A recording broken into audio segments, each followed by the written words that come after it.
அடிப்படை விந்து பரிசோதனை. பாடம் 4. விந்தணுவின் வடிவமைப்பு, மார்ஃபாலஜி.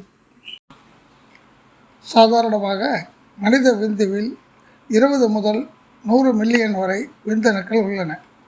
இந்த விந்தணுக்கள் எண்ணிக்கையில் இருப்பது போல அது தன்னுடைய உருவத்திலும் மிக சரியாக இருக்க வேண்டும். இதற்கு விந்தணுவின் வடிவமைப்பு அல்லது மார்ஃபாலஜி எனப்படும். சாதாரணமாக ஒரு விந்தணுவின் 3 பாகங்களை கொண்டுள்ளதாக இருக்கும். தலை, வால் இவற்றை இரண்டையும் இணைக்கும் ஒரு பகுதி மைட்டோகாண்ட்ரியா எனப்படும். தலைப்பகுதி ஓவலாக வடிவத்திலும் 5 நானோமீட்டர் உயரத்திலும் 3 நானோமீட்டர் அகலத்திலும் இருக்கும். மைட்டோகாண்ட்ரியாவின் அளவு 1 மில்லியன் அளவு இருக்கும்.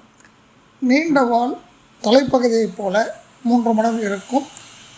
அது சரியாக 90 டிகிரியில் பொருத்தப்பட்டு இருக்கும். இதுவே ஒரு நார்மல், அதாவது சாதாரணமான ஆரோக்கியமான விந்தணுவின் வடிவமைப்பு ஆகும். முக்கியமாக விந்தணுவின் தலைபாகத்தில் தொப்பி போன்ற ஒரு அமைப்பு காணப்படும். இது அக்ரோசோமல் ஸ்பேஸ் எனப்படும். இதில்தான் நமது டிஎன்ஏ ஒளிந்துள்ளது. இது தவிர மைட்டோகாண்ட்ரியாவும் சைட்டோபிளாசத்தில் உள்ள சில என்சைம்களும் கருத்தரித்தலுக்கு மிகவும் உதவியாக இருக்கின்றது. விந்தணுக்களின் வடிவமைப்பை நாம் அதனுடைய மொட்டிலிட்டி, அதாவது அது ஓடும் தன்மையை பார்க்கும்போதே ஓரளவு பார்த்து தெரிந்து கொள்ளலாம். இருந்தாலும் அதனை ஸ்மயர் செய்து சில பிரத்யேகமான நிறமூட்டிகள் சேர்த்து மிக பெரிய அளவில், அதாவது ஆயில் இமர்ஷன் ஆப்ஜெக்டிவ் மூலமாக 100 மடங்கு பெரிதாக பார்க்கும்பொழுது இதன் வடிவமைப்பை நாம் தெளிவாக காணலாம். இதற்கு என்ன செய்ய வேண்டும் என்றால், ஒரு கண்ணாடி ஸ்லைடை எடுத்துக்கொண்டு ஒரு துளி விந்தை வைத்து ஸ்மயர் செய்து அதை காற்றிலே காய வைத்து பின்னர் ஆல்கஹால் என்கின்ற அப்சல்யூட் ஆல்கஹால் என்ற திரவத்திலே தோய்த்தெடுத்து ஃபிக்ஸ் செய்ய வேண்டும். பிறகு நாம் சாதாரணமாக உபயோகிக்கின்ற லிஷ்மன் ஸ்டெயின் அல்லது எமடாக்சிலின் அண்ட் யோசின் ஸ்டெயின் அல்லது பெப்பானிக்லோ ஸ்டெயின் என்கின்ற ஏதாவது ஒரு வகை முறையை பயன்படுத்தி நிறமூட்டி பின்னர் அதனை நாம் மைக்ரோஸ்கோப் வழியாக பார்க்கும்போது மிக தெளிவாக சாதாரணமாக உள்ளவைகளையும் பழுதுபட்ட விந்தணுக்களையும் நாம் பகுத்தாய்வு செய்ய முடியும்.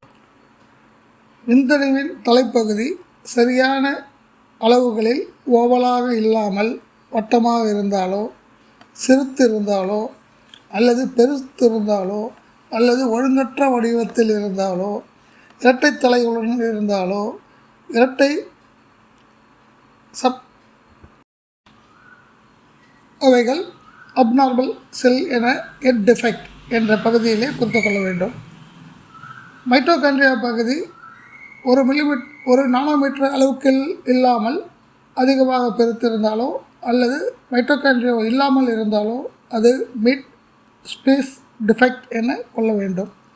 அடுத்தது வால் பகுதி சரியாக 90 டிகிரியிலே நீண்டு இருக்க வேண்டும். அந்த வாட்கள் 2 வால்களாக இருந்தாலோ, வால்கள் வேறு டிகிரியில் சாய்ந்திருந்தாலோ, வால் பகுதி சுருண்டு இருந்தாலோ அவை டெயில் டிஃபெக்ட் எனப்படும். இவைகளை நாம் WBC டிஃபரன்ஷியல் கவுண்ட் செய்வது போல 100 செல்களை காண வேண்டும். அவ்வாறு காணும்பொழுது தலைப்பகுதி டிஃபெக்டாக இருந்தால் எட் டிஃபெக்ட் H என்று குறித்து கொள்ள வேண்டும்.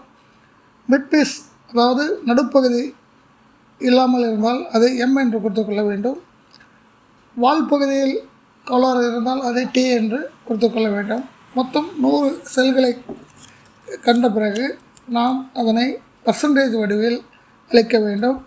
அதனை குறிக்கும் பொழுது head defect, neck defect, tail defect, mixed defect என்று பகுப்பாய்வு செய்து கொடுக்க வேண்டும். இதனை பர்சன்டேஜ் என்ற அளவீட்டிலே குறிக்க வேண்டும். இப்பொழுது மார்ஃபாலஜி, அதாவது விந்துவின் வடிவமைப்பு கருத்தரித்தலுக்கு எவ்வளவு முக்கியம் என்பதை அறிந்து கொண்டீர்கள். எனவே நார்மலாக 20 முதல் 40% வரை நல்ல வடிவமைப்புடன் கூடிய விந்தணுக்கள் கருத்தரித்தலுக்கு மிகவும் அவசியம். ஆகவே நீங்கள் இதனை கூர்மையாக பரிசோதிக்க வேண்டும். தலைப்பகுதி, முக்கியமாக தலைப்பகுதியில் உள்ள அக்ரோசோமல் ஸ்பேஸில் தான் நமது டிஎன்ஏவும் சில என்சைம்களும் உள்ளன. இந்த என்சைம் தான் கருத்தரித்தலின் போது பெண்ணின் கருமுட்டையை துளைத்து உள்ளே சென்று மைட்டோகாண்ட்ரியாவை விந்தணு பெண்ணின் கருமுட்டையுடன் கருவாக்க மிகவும் உதவியாக இருக்கிறது. எனவே இந்த பரிசோதனை மிக முக்கியம் என்பதை தெரிவித்துக் கொள்கிறேன்.